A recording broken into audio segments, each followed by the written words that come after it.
நாம் தியானத்துக்கு என்று தெரிந்து கொண்ட சங்கீதம் கடந்த வாரம் தியானித்த 84வது சங்கீதத்தின் முதல் பகுதி. இந்த சங்கீதம் 84 2 பகுதிகளை உடையதாக சொன்னேன். ஒன்று ஆலயத்தை பற்றினது, மற்றொன்று ஆலயத்தில் கூடி வருகிற தேவ ஜனங்களை பற்றினது. ஆலயத்தை பற்றி இந்த வாரத்தில் நாம் தியானிக்க கர்த்தர் நமக்கு கிருபை செய்வாராக. ஹல்லேலூயா. தேவனுடைய ஆலயத்தை பற்றி தான அநேக வசனங்கள் வேதத்தில் கொடுக்கப்பட்டிருக்கின்றது. தேவனுடைய ஆலயம் எப்படி இருக்க வேண்டும், தேவனை எப்படி ஆராதனை செய்ய வேண்டும், எப்படி சபை கூடி வர வேண்டும், சபையில் என்னென்ன காரியங்களெல்லாம் நடப்பிக்க வேண்டும் என்று அநேக வசனங்கள் நமக்கு சொல்லப்பட்டிருக்கின்றது. இதை குறித்து பவுல் அநேக வசனங்களை நமக்கு குறிப்பிட்டிருக்கின்றார். சில காரணங்களுக்காக நான் அதிகமான வசனங்களை எடுத்துக்கொள்ளாமல் குறுகிய வார்த்தைகளை மட்டுமே உங்களிடம் பகிர்ந்து கொள்ள ஆசைப்படுகின்றேன். 84வது சங்கீதத்தின் முதல் வசனம், சேனைகளின் கர்த்தாவே, உமது வாசஸ்தலங்கள் எவ்வளவு இன்பமானவைகள். அல்லேலூயா. இந்த சங்கீதக்காரர் தேவனுடைய ஆலயத்தை இந்த அதிகாரத்தில் அந்த ஆலயத்துக்கு 7 விதமான பெயர்களை வைத்துள்ளார். முதலாவது வசனத்தில் வாசஸ்தலம், 3வது வசனத்தில் பீடங்கள், 4வது வசனத்தில் வீட்டில், 7வது வசனத்தில் சீயோன் மற்றும் தேவ சன்னதி, 10வது வசனத்தில் பிரகாரம் மற்றும் ஆலயம். இப்படி 7 விதமான பெயர்களை தேவனுடைய ஆலயத்திற்கு இந்த சங்கீதக்காரன் வைத்திருக்கின்றார். இப்போ 7 என்பது பொதுவாக எதை குறிக்கின்றது? பரிபூரணம். சபை என்பது ஒரு பரிபூரணமான இடம். ஹல்லேலூயா, ஹல்லேலூயா. அது கூடி வருகின்ற தேவ ஜனத்துக்கு பரிபூர்ணமான ஆசீர்வாதங்களை தருகின்ற இடம் சபை. எனவே சபை எப்படி இருக்க வேண்டும், சபை எப்படி உண்டானது என்பதை முதல்ல நாம் கற்றுக்கொள்ளணும்.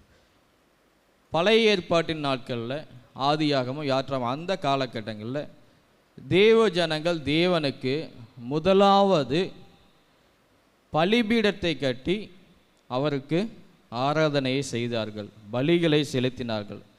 அதற்கு பிற்பாடு கர்த்தர் மோசேயோடு பேசி யாத்திராகமம் 25 முதல் 31 அதிகாரங்கள் வரை நாம் வாசித்து பார்ப்போமானால், ஆசரிப்பு கூடாரத்தை கட்டி அந்த ஆசரிப்பு கூடாரம் எப்படி இருக்க வேண்டும் என்று தேவனுடைய வார்த்தையின்படி ஆசரிப்பு கூடாரம் கட்டப்பட்டது. அதிலே தேவனை ஆராதனை செய்தார்கள். பிறகு சாலமோனின் நாட்களில் 1 ராஜாக்கள் 6வது அதிகாரம் முழுவதும் வாசித்து பார்க்க தெரியும். தேவனுக்கு ஆலயத்தை சாலமோன் கட்டினான். இப்படி தான் ஆலயங்கள் உருவானது. இந்நாட்களில் அந்த ஆலயங்கள் பல்வேறு வகையாக பிரிக்கப்பட்டு காணப்படுகின்றது. தேவன் ஒருவரே, ஆனால் ஆலயங்களோ பல்வேறு விதங்களாக இருக்கின்றது. தேவன் ஒருவரே, ஆனால் ஆராதனையோ பல்வேறு விதமாக காணப்படுகின்றது. தேவன் ஒருவரே, ஆனால் போதனைகளோ பல்வேறு விதமாக காணப்படுகின்றது.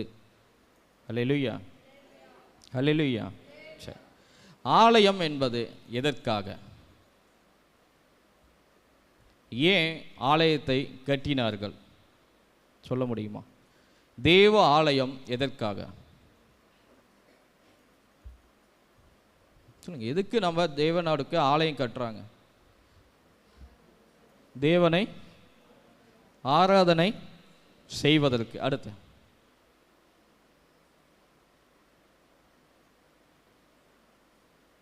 எதற்காக ஆலயம்?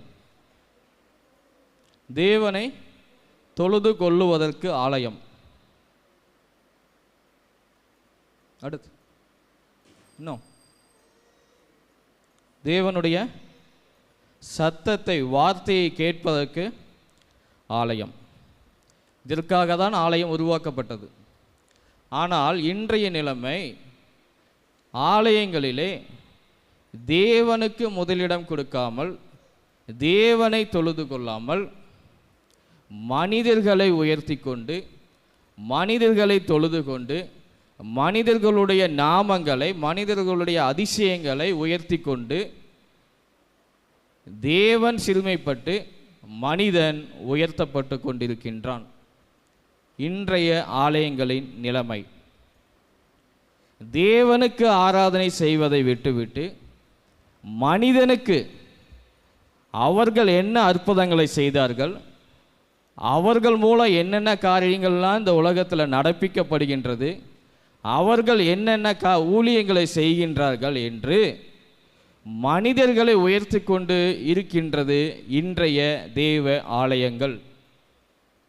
ஆனால் உயர்த்தப்பட வேண்டியது தேவன் மாத்திரமே. அல்லேலூயா.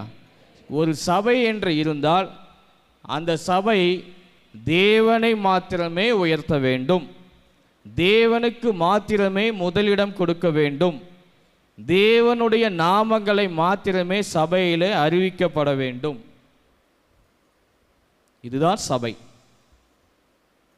அல்லேலூயா, அல்லேலூயா. சரி, சபை எப்படி காணப்பட வேண்டும்? எபேசியர் 5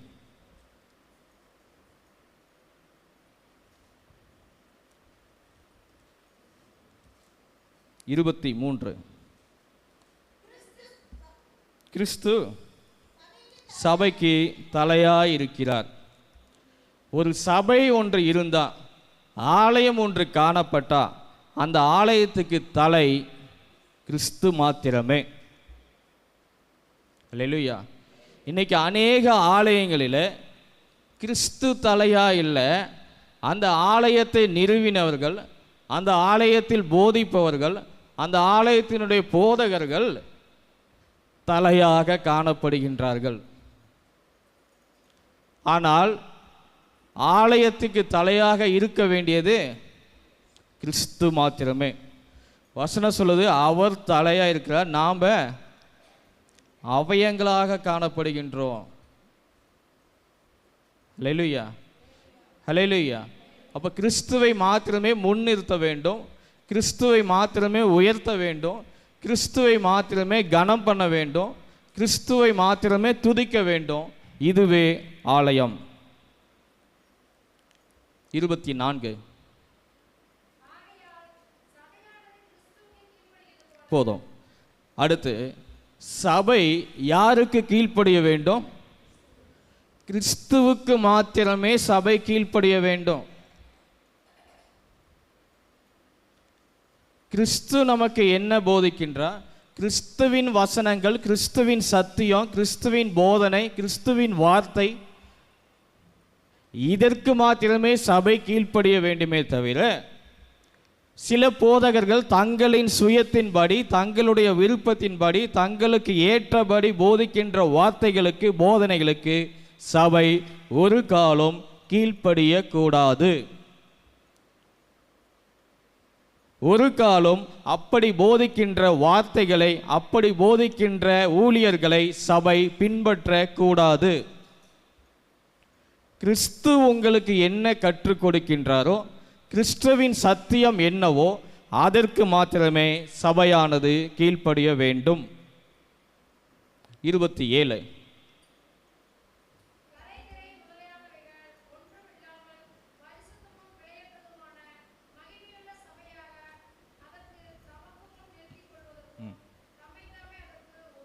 அல்லேலூயா.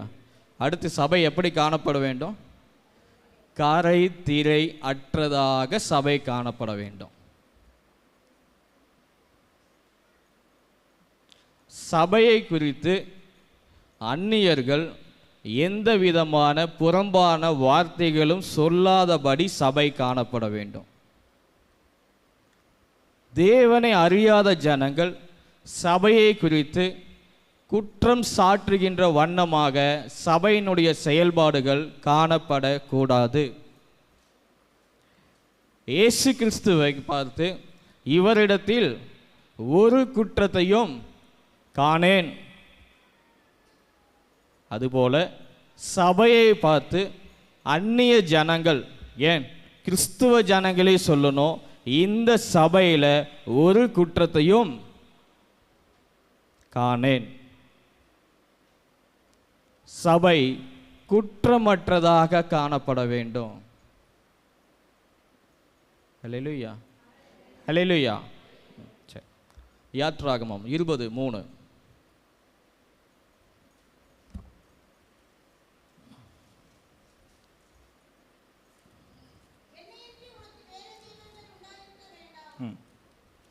அடுத்து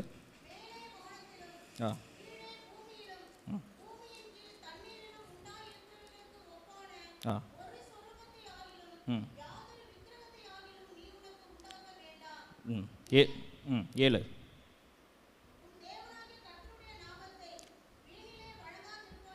ஹல்லேலூயா.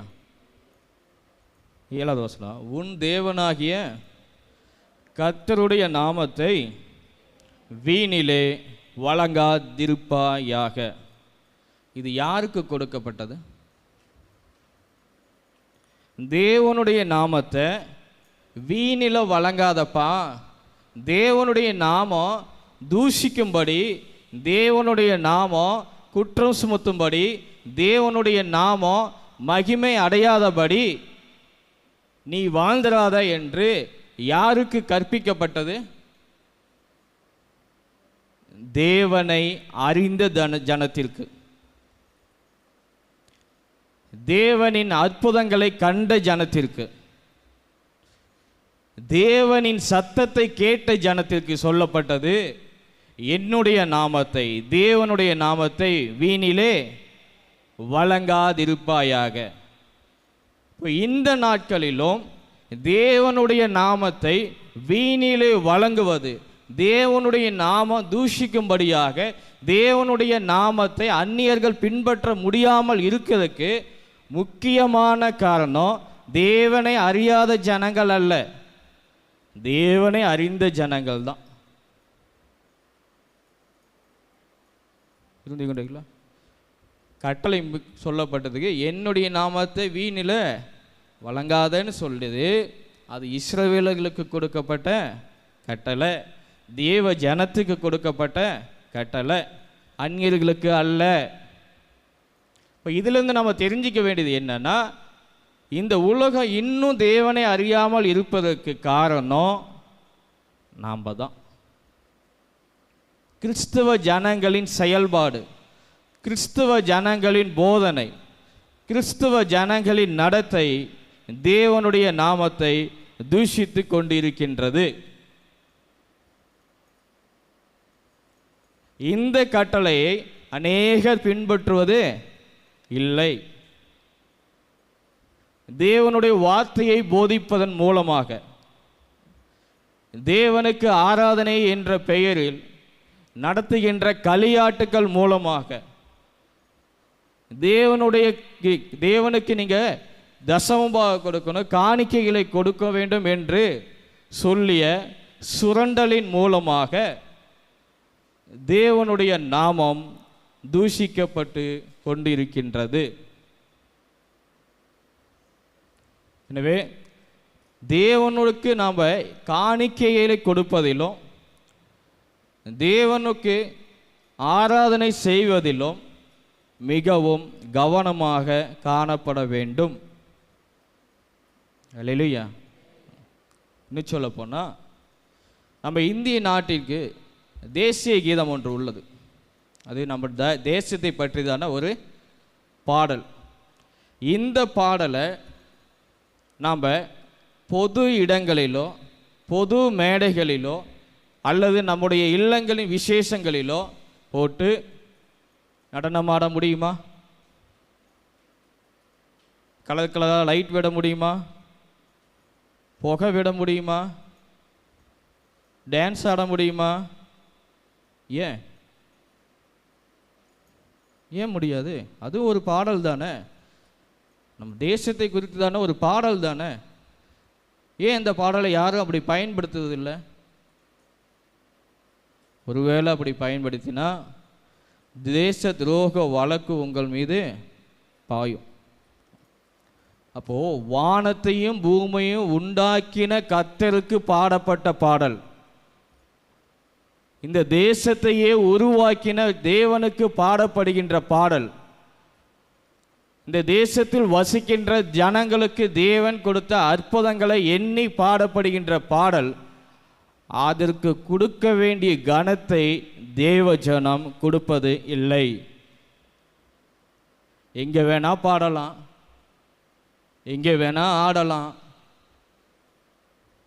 தேவனுடைய நாமம் தூஷிக்கப்படுகின்றது.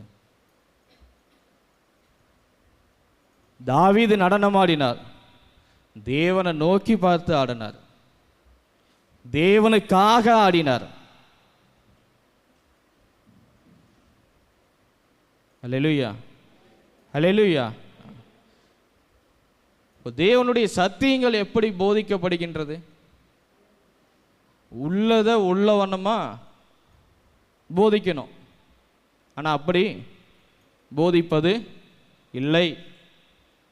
போதிக்கின்ற தேவ ஊழியர்களை விசுவாசிகள் ஏற்றுக்கொள்வதும் இல்லை.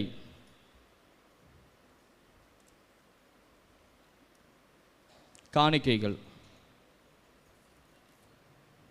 யாத்ராகமம் 25:2. இஸ்ரவேல் புத்திரர் எனக்கு காணிக்கை கொண்டு வரும்படி அவர்களுக்கு சொல்லு, மனப்பூர்வமாய் உற்சாகத்துடன் கொடுப்பவன் எவனோ அவனிடத்தில் எனக்கு காணிக்கையை வாங்குவீர்களாக. அல்லேலூயா. இப்போ காணிக்கை என்பது எப்படி கொடுக்க வேண்டும்? அது மட்டும் பத்தாது, உள்ளத்திலிருந்து கொடுக்கணும். அல்லேலூயா, அல்லேலூயா. காணிக்கை என்பது சரீரத்திலிருந்து வரக்கூடாது. சரீரத்தில் என்னோட பாக்கெட்லேருந்து, பேங்க்லேருந்து, ஜிபேலேருந்து, ஃபோன்பேலேருந்து, உண்டியிலேருந்து காணிக்கை வரக்கூடாது. காணிக்கை எங்கேருந்து வரணும்? உள்ளத்திலிருந்து தேவனுக்கு காணிக்கையை கொடுக்கணும். அந்த காணிக்கைக்கு உண்டான ஆசீர்வாதங்களை தேவன் அந்த குடும்பங்களுக்கு கட்டளையிடுவார். அல்லேலூயா, அல்லேலூயா. அது மாத்திரமல்ல, அநேக ஊழியங்களுக்கு கொடுக்கப்படுகின்றது. அதிலும் கவனமாக இருக்க வேண்டும். என்ன, தப்பு பண்ணுறவங்களோட தப்பு பண்ணுற தூண்டுறவங்களுக்கு தண்டனை அதிகமாக. தப்பு பண்ணுறாங்க இருக்கட்டும், காரணமும் யார்? ஒரு பக்கம் விசுவாசிகளும் தான். சரியான இடங்களுக்கு, சரியான ஊழியங்களுக்கு தங்களுடைய காணிக்கைகளை கொடுக்க வேண்டும். அதில் கவனமாக இருக்கணும். அல்லேலூயா. எனவே ஆலயம் எப்படி காணப்பட வேண்டும் என்று நாம் இப்போ கற்றுக்கொண்டோம். இதில் ஏதாவது குறைபாடுகள், இதில் ஏதாவது குறைகள், குற்றங்கள் நம்மளுக்கு காணப்பட்டால் அதை நாம் நிவர்த்தி செய்து கொள்ள வேண்டும். இப்போ ஆலயம் என்பது கட்டடத்தை மாத்திரமல்ல, ஆலயம் என்பது போதகரின் குடும்பத்தை மாத்திரமல்ல, இங்கே அமர்ந்திருக்கின்ற ஒவ்வொருவரையும் குறிப்பது ஆலயம். அல்லேலூயா, அல்லேலூயா. எனவே இந்த ஆலயமும் சரியாக இயங்கணும், இந்த ஆலயமும் சரியாக இயங்கணும். இந்த ஆலயத்திலையும் குறைவு காணப்படக்கூடாது, இந்த ஆலயத்திலும் குறைவுகள் காணப்படக்கூடாது. எனவே எதில் நான் குறைவாயுள்ளேன், என்னை நிவர்த்தி செய்யுங்கள் என்று தேவனுடைய சமூகத்தில் நாம் மண்டியிடுவோம். எங்களை நேசிக்கின்ற எங்கள் அன்பின் பிதாவே, அன்றைய சங்கீத வசனங்கள் மூலமாக ஆலயத்தை குறித்து வேத வசனங்கள் மூலம் என் கண்களை நீர் திறந்துள்ளீர்கள். நான் கற்றுக்கொண்டவற்றில் குறைவுகள் காணப்பட்டால் நீர் அதை மன்னித்து என்னை ஏற்றுக்கொள்ளும். நான் அதை சரி செய்து கொள்ள எனக்கு கிருபை பாராட்டும். இன்னும் உம்முடைய வேத வசனங்களின் சத்தியங்களை அறியும்படி எங்கள் கண்களை திறந்தருளும். இயேசுவின் நாமத்தில் வேண்டுகிறேன் நல்ல பிதாவே, ஆமென்.